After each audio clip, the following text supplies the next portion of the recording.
There are men who announce danger when they enter a room, and there are men who do not. I have spent most of my life being the second kind. If you think that makes me easier to survive, you have never watched a quiet man decide the moment has come.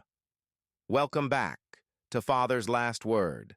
Settle in, take a breath, and remember this, because it matters. The people in these stories are almost never denied a chance to do the decent thing. They simply decline it. Leave a comment. Subscribe if you enjoy the kind of stories where patience does the heavy lifting. You will be in good company here. My name is Adrian Collier. I am 59 years old, retired, father of one, husband to the most graceful woman who ever pretended my roast chicken was not dry. I coach a youth baseball team on Saturdays. I drink espresso without sugar. And according to my son Mason, I am, and I quote, unnaturally calm for a human being. He said it once over dinner while laughing. He had no idea how accurate he was. This begins, as these things often do, at a wedding. Not with shouting, not with scandal, not with a ruined toast or a slapped face or any other theatrical nonsense people think betrayal requires. It began with a folding chair, an ivory ribbon, and a little tube of superglue. It was the first Saturday in October, one of those polished autumn days that seems professionally arranged. Clear sky, gold light, mild wind. The whole afternoon looked like it had been contracted out to a luxury planner.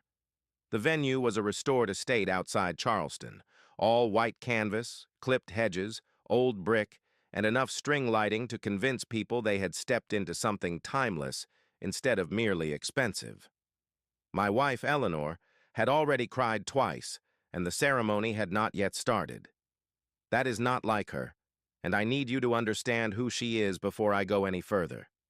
Eleanor is not dramatic.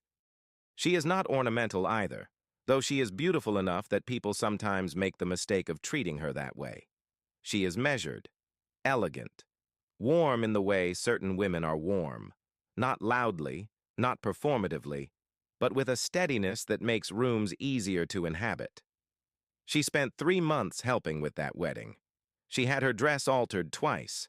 She handwrote Mason a 4-page note the night before that she never showed me. But at 2 in the morning, I passed the study and heard her quietly crying while she folded it. I did not ask to read it. I already knew what it said.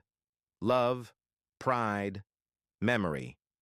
The strange grief mothers feel when joy takes their sons and hands them back under a different name. She deserved that day. She deserved that chair. I had stepped away from the bar to check the family table placement because retired men with time on their hands eventually begin inspecting table plans the way generals inspect maps. That is when I saw Sabrina, my soon-to-be daughter-in-law, standing over a chair marked with an ivory ribbon and a place card that read, Eleanor Collier.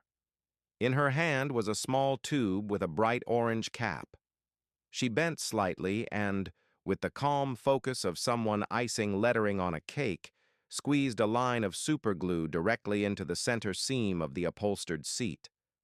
Not hurriedly, not nervously, confidently. And about 4 feet behind her, hands in his pockets, eyes moving around the tent with the lazy vigilance of a man told to look natural while he failed a moral test, stood my son. My son. Mason. I stood there for exactly 3 seconds. I know because I counted them. 1, 2, 3. Then I turned around, walked back to the patio bar, accepted a glass of water from my oldest friend Grant, and said, "Beautiful day." Grant looked at me once and said, "You've got that face." "What face?" "The face you had before you terminated Walsh without lifting your voice. The face you had when the county board tried to corner you on the school contract. That face." I sipped the water. "You should enjoy the cocktail hour." Now, the next part matters because it explains what kind of man I am. I did not storm back. I did not grab Sabrina by the wrist. I did not demand an explanation from Mason before the ceremony. Men who erupt in the moment often imagine they are claiming power. Usually they are surrendering it. Instead, I walked back to the family table and found a young venue staffer pinning escort cards to a linen board. His name, I later learned, was Diego. I said, in the most relaxed tone available to me, "I need you to switch 2 chairs at the main family table." He blinked. "Sir?" "That one," I said, indicating Eleanor's chair, "needs to go to the place opposite it, and that one needs to come here, quietly, in the next 10 minutes, without attracting attention." He looked at the chair, then at me. I took a folded bill from my pocket and said, "There is $50 in this conversation if it concludes well." He glanced again toward the table. Then he said, "Give me 5 minutes." The chair moved. The ceremony was beautiful. I will give them that.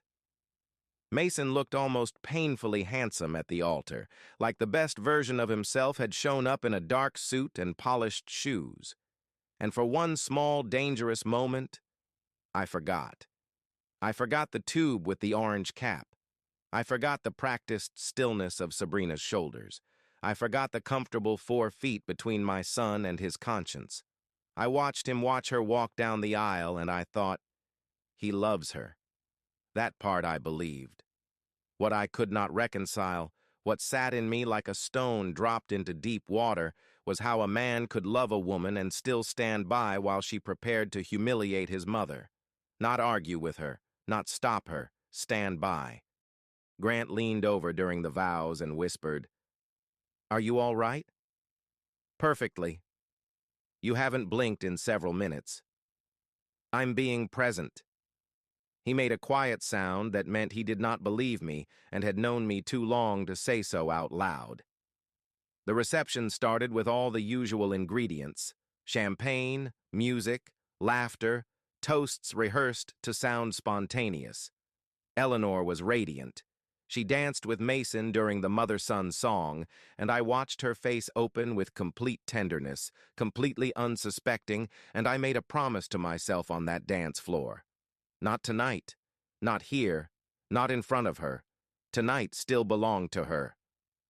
I sat at the family table. Across from me, in the chair that had originally been intended for Eleanor, now occupied by Sabrina, everything seemed perfectly normal.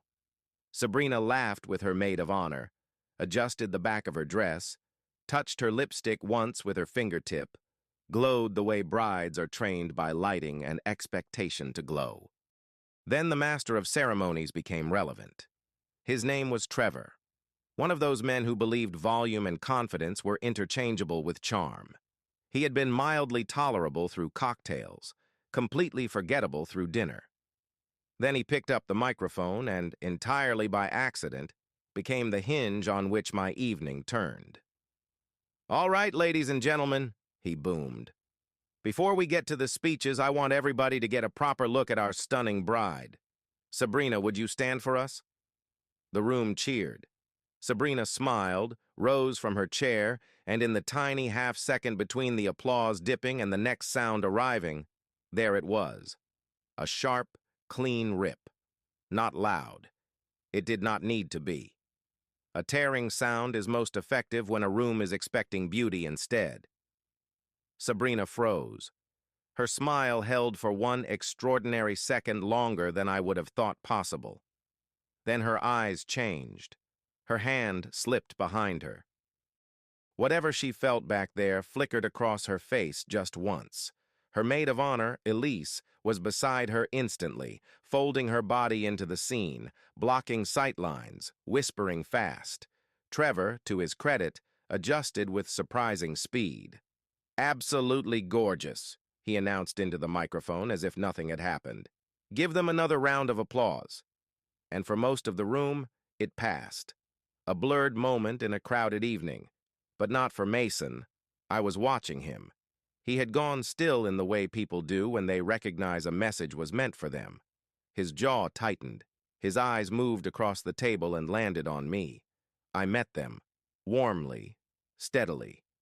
I raised my glass the way one does from a distance at weddings, toasting the happy couple. He looked away first. Grant found me later on the stone steps outside the reception tent. My jacket was off, my tie loosened. The lights were moving gently in the breeze, and from a distance the whole event looked almost innocent. Adrian. Grant. We stood there for a minute the way men in late middle age stand together, not needing noise to prove companionship. Then he said, "You switched the chairs." "That is a bold accusation on a beautiful evening." "It's not an accusation." "No." He slipped his hands into his pockets. "What happens now?" "Nothing tonight." "And tomorrow?" I looked out over the lawn. "Tomorrow," I said, "I start keeping track." That was, without question, the most dangerous thing I said at my son's wedding. If you've stayed with me this far, subscribe. Most people don't. It costs nothing and helps more than you think. Thank you. People imagine revenge begins with anger cooling into calculation. Sometimes. But what mine became was something gentler on the surface. Not colder. Warm. That is the part people miss. Coldness alerts people. Warmth disarms them. Warmth gets you invited to brunch. Warmth makes people laugh in your kitchen and pour another glass of wine while forgetting you have been observing them in complete silence. That became my method. For the next 7 weeks, I was the warmest father-in-law in South Carolina. The Monday after the wedding, Mason called. That was already unusual. Mason's preferred form of communication was a thumbs-up text or a 23-second voice note recorded while merging into traffic. But he called. Phone call. Ringing. Voice. "Dad?" "Mason. How are you?" "Good. Good. Sabrina says hi. Tell her your mother says hello back. She was just asking after you." A pause. Slightly too long. Then, "Actually, Dad, I was going to say about the wedding. The chair thing. Sabrina's dress sort of caught on something and—" "Mason." "Yeah?" "No one noticed. It was a wedding. Things snag, people spill, cakes lean. Nobody died." He went quiet. Then I added, "Are you two free Sunday? Eleanor wants to make short ribs." "Yes," he said too quickly. "Yeah, Sunday works." "Wonderful. 7 o'clock. Don't be late. Your mother plans meals as if punctuality were a moral issue." He laughed weakly. When I hung up, I went to the study, opened the center drawer of my desk, and took out a small leather notebook I had purchased that morning from a stationery shop on King Street. I wrote the date. Then I wrote, "Mason called. Referenced wedding incident indirectly. Did not apologize. Did not explain. Presented language designed to blur intention into accident. Sunday dinner confirmed." I closed the notebook and placed it in the drawer beside an envelope. Because yes, there was a photograph. Here is something people forget about men my age. Retirement does not dull attention. It refines it.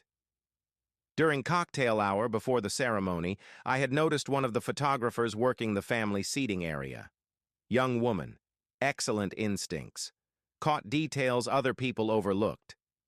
After the reception, I found her by the dessert station and asked whether she might, at some point after the couple received their gallery, provide me with the unedited images from the family tent.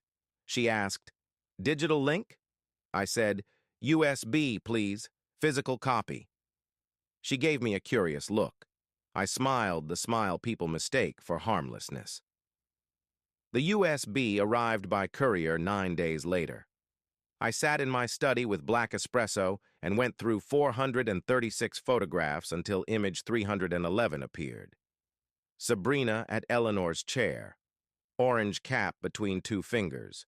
Mason 4 feet back, watching the room. I printed it, placed it in an envelope, put it in the drawer beside the notebook. Sunday came. Eleanor made short ribs, and the house filled with the sort of smell that makes forgiveness seem possible for a few dangerous minutes. They arrived on time.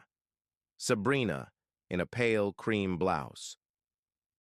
Mason, with a bottle of red wine that still had part of the shelf sticker on the base, suggesting it had been purchased en route. I noticed. Not in the notebook. Some things live only in the private archive. Dinner was warm, truly warm. Eleanor laughed. Sabrina complimented the meal twice, which was exactly the correct amount. Mason told a story about the apartment they had rented in college that made all of us laugh hard enough to repeat parts of it.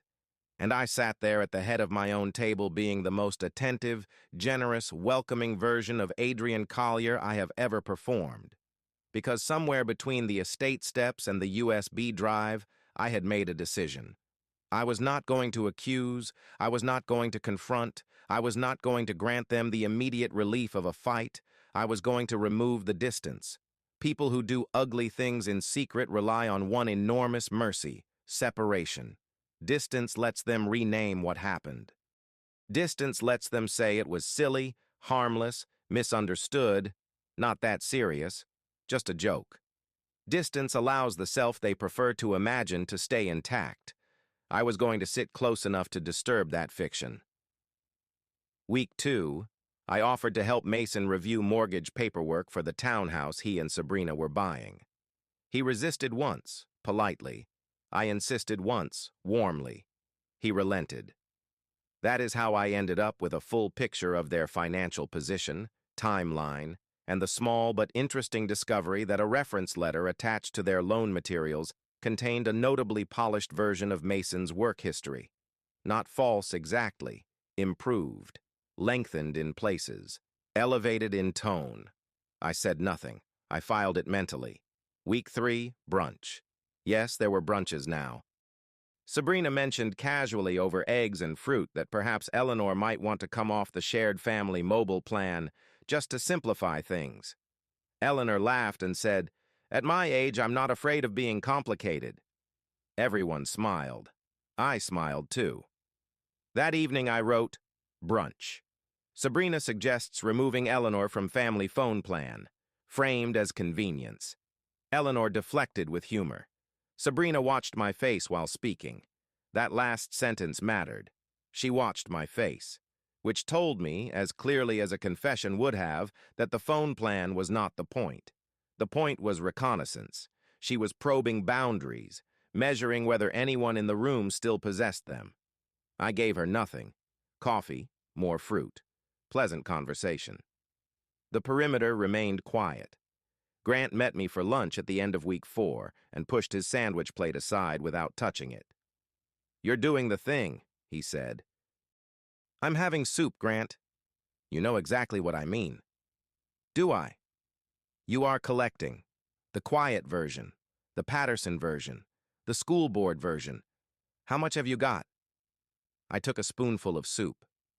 "This is very good soup." He leaned back and watched me like a man rereading an old novel whose ending he remembers too well. "Does Eleanor know anything?" "Eleanor is happy," I said. "Eleanor is having brunches with her daughter-in-law and discussing Christmas menus. Eleanor has not had to hold a single ugly piece of this in her hands." "By design." "Of course by design." Grant was silent for a moment. "What's the end of it?" I set down my spoon and considered the question honestly. "Mason is a good man who made a disgraceful choice.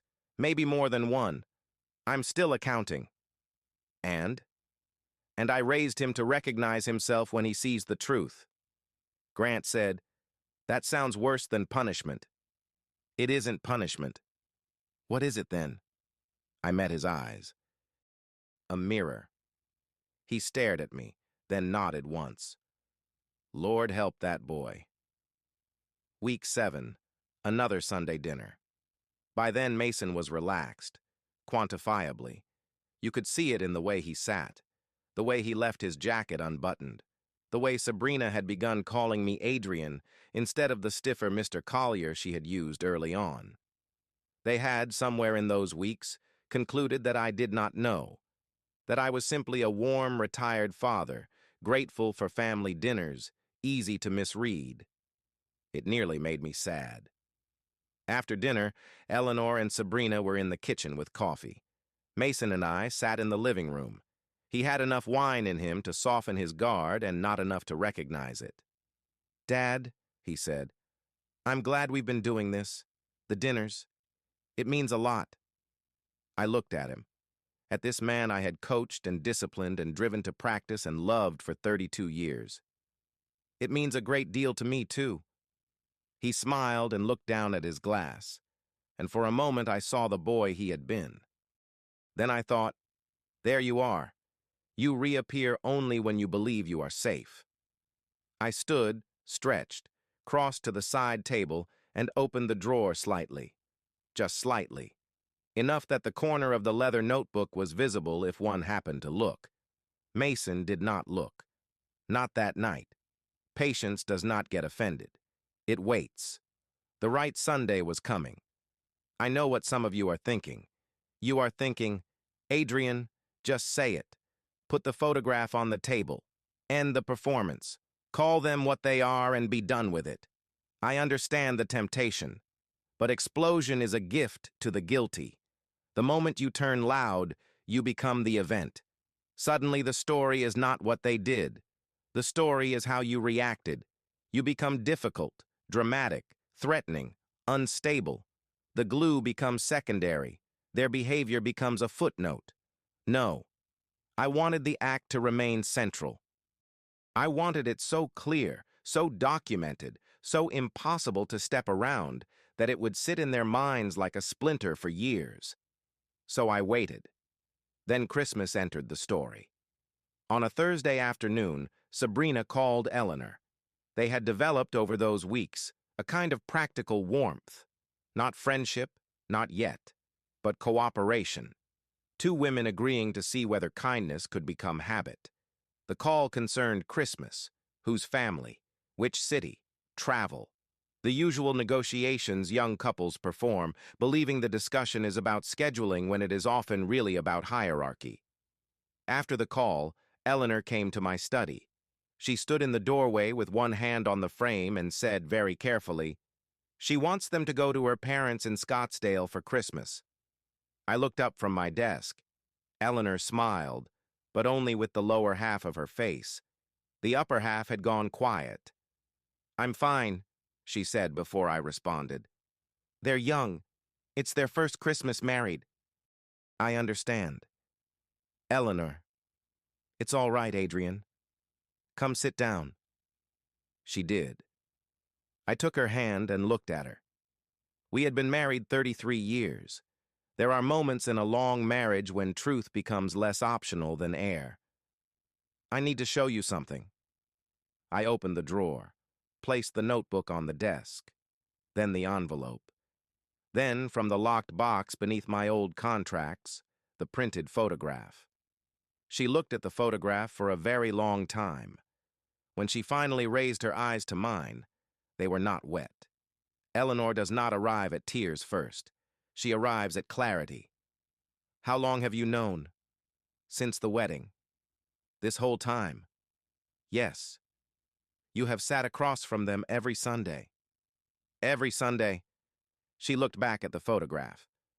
"You watched me laugh with her." "Yes." Another silence.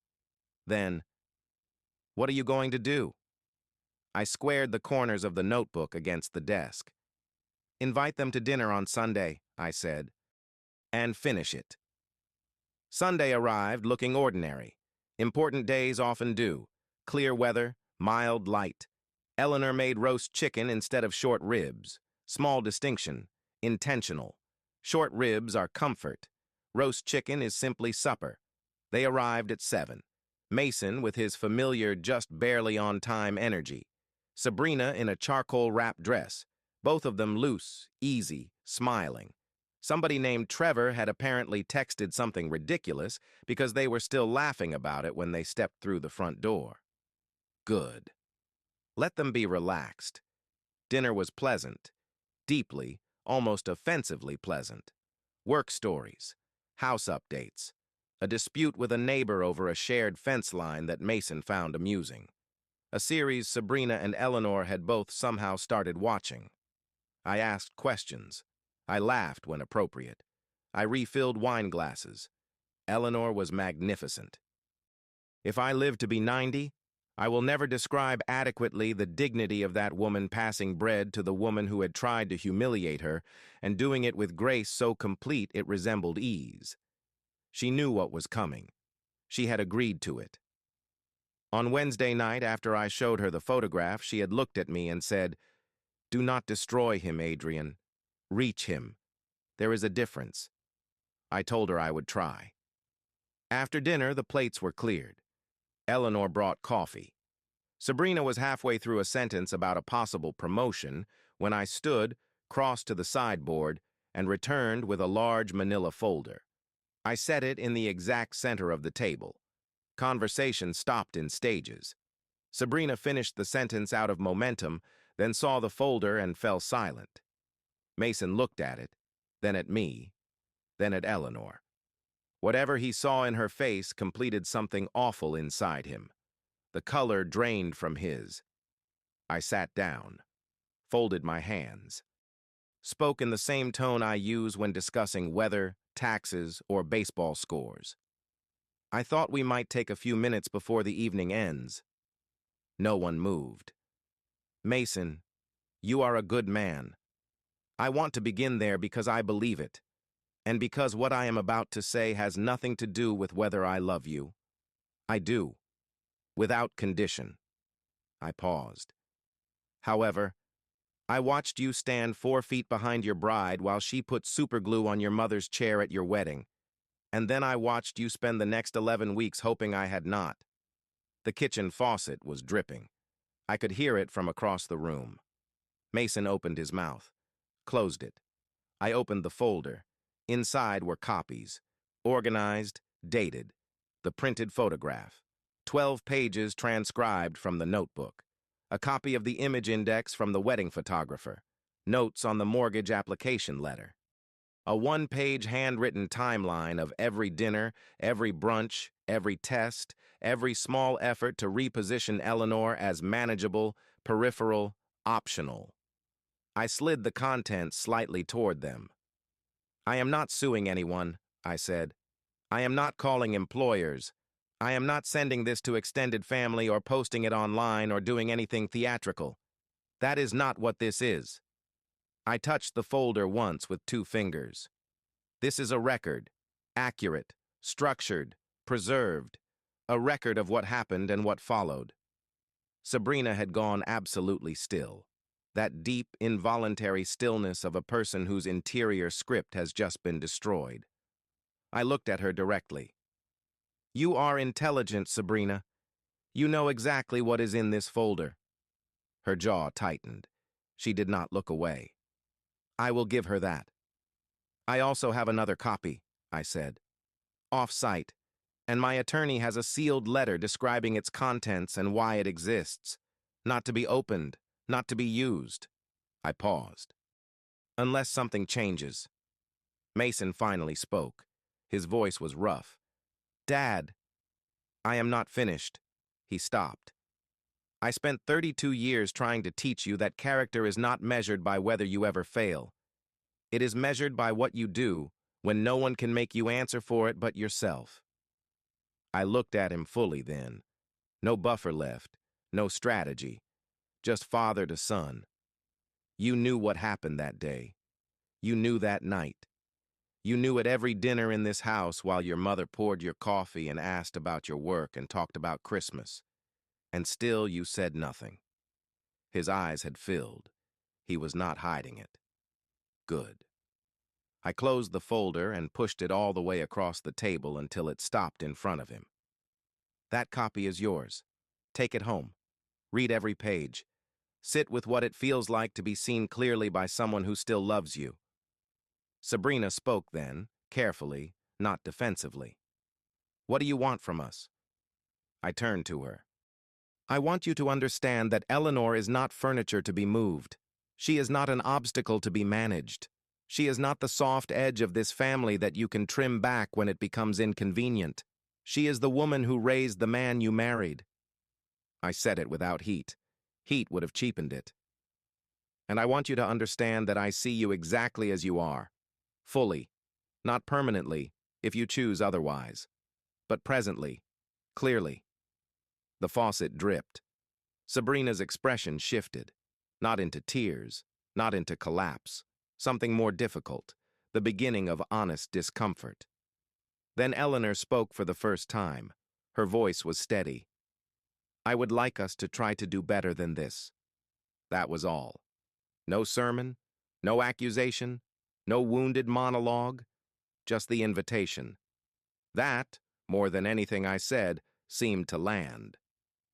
Mason called me the following Wednesday at 7:12 in the morning. He did not say hello. He said, I'm sorry. Then again, roar. I'm so sorry. I sat down at my desk and looked out at the early light over the garden. I know you are. The folder. He exhaled shakily. Reading it, seeing all of it written down like that. I didn't understand how bad it looked until I saw myself through your eyes. I said nothing. Then he asked, how did you sit across from me all those weeks? Because I wanted to answer honestly, I took my time. Because you are my son, I said, and because I hoped you might still find your own way back before I had to light the path for you. He laughed once, broken and humbled. You are terrifying. Your mother says I'm delightful. She is the only saint involved in this. Do not tell her that. She will become impossible. He laughed again, cleaner that time, more like himself. We talked for 43 minutes, the longest real conversation we had had in years. No rushing, no traffic noise, no voice note from a parking lot. Just a father and a son trying, word by word, to return to one another without pretending the distance had never existed. That evening, Eleanor found me on the back porch. She handed me coffee and sat beside me, resting her head lightly against my shoulder the way she has done since 1990. We watched the yard go dark. After a while, she said, How do you feel? Like myself, I said. She laughed softly. That is an alarming answer. I took a sip of coffee. You married me willingly. One of my more mysterious decisions. She lifted her head, looked at me with those clear, knowing eyes, and said, Adrian Collier, you are the strangest, most patient, most infuriating man I have ever loved. I held up my cup. And yet in 33 years you have never once been bored. That made her laugh properly. Warm, full, impossible not to answer with. The porch light stayed on long after the yard had gone dark. Because that is what quiet men do. We do not always burn things down. Sometimes we simply make certain that when the light finally comes on, there is nowhere left to hide.